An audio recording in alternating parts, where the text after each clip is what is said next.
Hello, you beautiful humans. Welcome back to It's Got Pockets. This is season 2. This is the podcast for you, for women who are driven, time poor, always on, holding the sky up, women who are not done yet, women who are purpose hungry, but women who are done with surface level empowerment, women who want truth, connection, and practical inspiration that meets you where you actually are. And I am your host. I'm Sarah Knight, leadership and transformation coach, consultant, and disruptor for good. Let's crack on.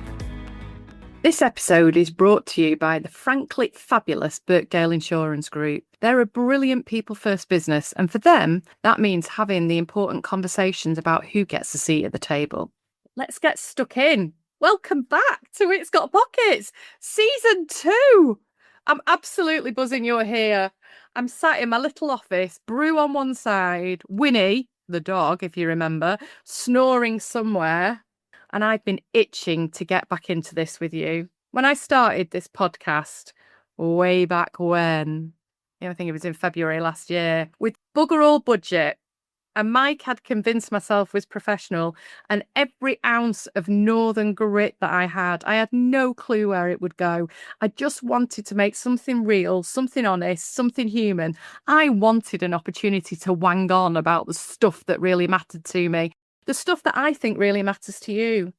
Something human, something that felt like sitting round a kitchen table, having the conversations women actually want to have. And then you kept showing up. You shared your plot twists. You messaged me saying it helped you feel seen. You messaged me saying that you were nodding along to it. You recommended me to friends. You told me it felt like a deep breath you didn't realise you needed. It was bloody wonderful. It gave me all the joy, filled my cup right up. And then last month, this little kitchen table podcast only went and got shortlisted as a bloody finalist in the Northern Digital Awards for Best Podcast. You heard it here first, people. And I thought, I don't actually do it for the awards. I do it because I love it. And I do it because these are conversations that we need to have. These are conversations that we need to say out loud. These are conversations that no longer should be whispered. We should say them to each other, to the people around us. And that brings me to the heartbeat of season 2, because there's something shifting in me and in so many women that I speak to. And it feels like we're right on the edge of a quiet revolution.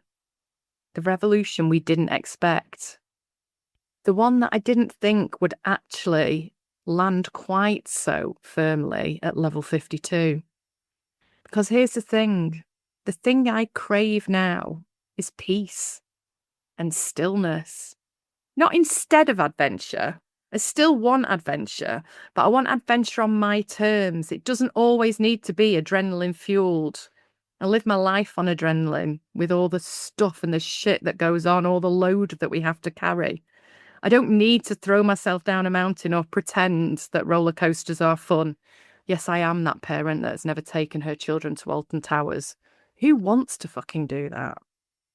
For me, peaceful adventure is a thing.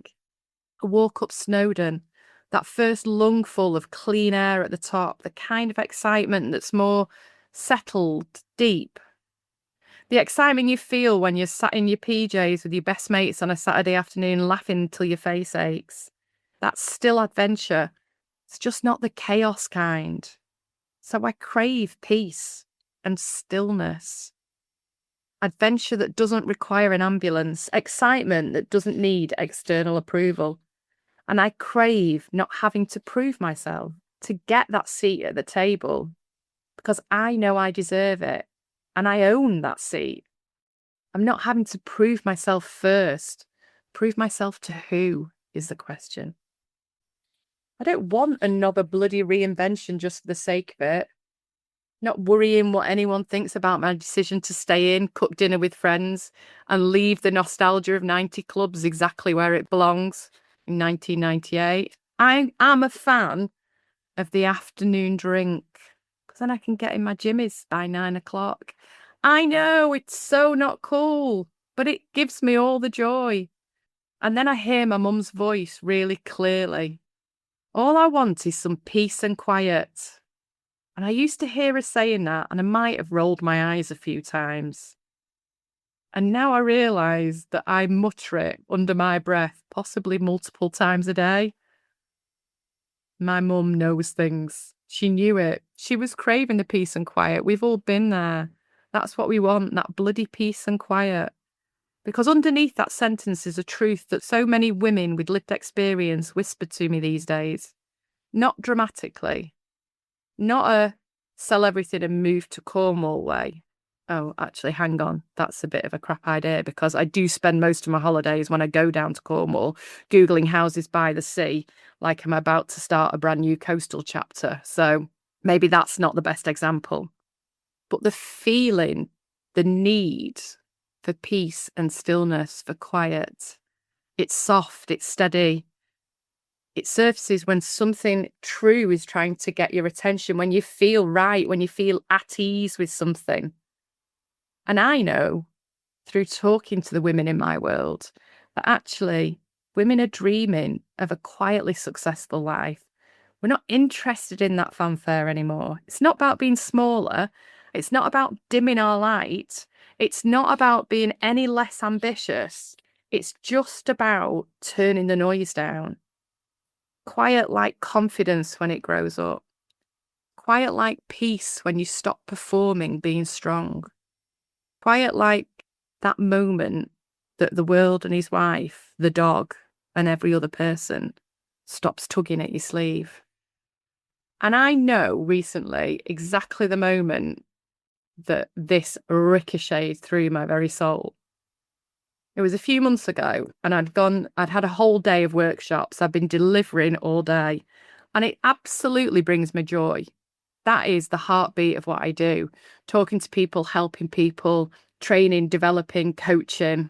It absolutely is my ikigai. But I got back and I was knackered. It's tiring. And I sat in my car on my drive and it was dark. It was a little bit cold. And it was raining, really raining. That heavy rhythmic rain that feels like it's talking to you. And I didn't get out of the car. I just sat there and listened to the rain, hands on the steering wheel, listening. And I felt still, like really still. My whole system calmed. And I realised that actually what I was feeling in that moment was complete and utter peace.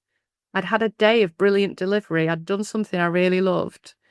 I was looking at my house that all looked warm and inviting. Obviously, everyone in my house had put the lights on and were probably waiting by the front door to ask me what my thoughts on were for tea. But at that moment, I just felt brilliantly still and peaceful. And it actually took me straight back to being in Cornwall in those brilliant camping caravanning holidays I used to have with mum and dad, when we used to sit there and play with our beanie dolls and the rain would be hammering down on the roof and it was cosy and it was safe. Nothing to prove, nothing to perform, just the sound of the weather and the feeling of being exactly where I'm meant to be. And that also is the power of our environment. If we want to feel different, we have to move, change our environment. I'm not suggesting that we all go and sit in the snow or, freeze our tartars off somewhere. But actually, just sitting there and listening to the rain was just a moment of perfect stillness for me. These are the moments that allow us to think. These are the moments that enable us to look at how we want to shift and how we want to move forward. It's not laziness. That stillness, when some of those tabs close down, is information. It's actually the gateway to us hearing ourselves again. Now, inside Found Her Fire, which is a society and a membership that I run, we've been knee-deep in presence this month. And that's exactly what this is. Being present. True presence isn't about being the loudest person in the room. It's not about who takes up the most space. It's not about striding on stage or amassing a small army on LinkedIn. Although sometimes I would quite like that. I'm not going to lie. My ego does get in the way. But presence is quieter than that. It's anchored. It's intentional. It's stitched together with worth and lived in wisdom. It's that quiet, fierce confidence of a woman who's raised her standards, not her voice. because the standards that she's living by are her guiding principles and not somebody else's that she's side-eyeing. And every single week I see women stepping into this, talking about it, stepping into their inner edge, stepping into that grounded authority that you can't fake or filter or fast track. Quiet power isn't passive, it's precise. Quiet presence isn't stillness, it's certainty. It's the difference between shouting to be heard and becoming the kind of women people naturally lean in for. It's about knowing your fire doesn't need fireworks to be real. Your success doesn't need noise to matter. Your next chapter doesn't need somebody else's applause or somebody else's permission. This is about your permission.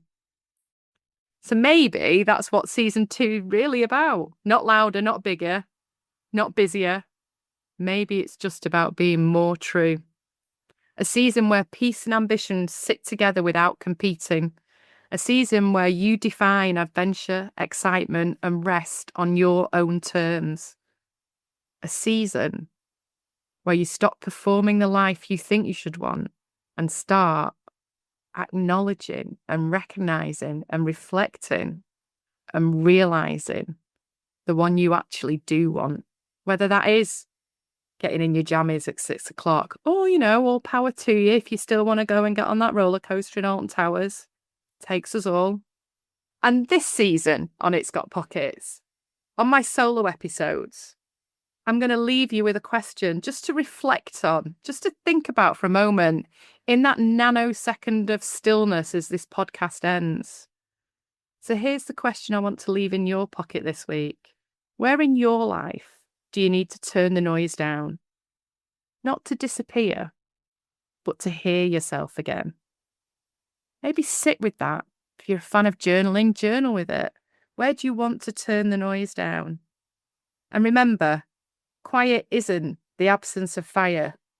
It's often the moment where it burns the brightest.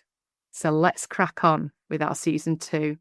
This episode has been sponsored by Birkdale Insurance Group, a people-first business with a powerhouse of brilliant, talented female board members bucking that male-dominated financial services trend. You can find out more in the show notes and at birkdaleinsuranceGroup.co.uk. Well, that's us for today. If something nudged you, brilliant. That's good. That's the whole point. A little moment of reflection, a little bit of peace, a little bit of power in your pocket. And if you're a woman with experience running a business, leading a team, holding the blinking sky up, playing whack-a-mole at any given moment, and you're ready for a room that actually gets it, come and join us inside the Found Her Fire Society and Collective. Thanks for listening.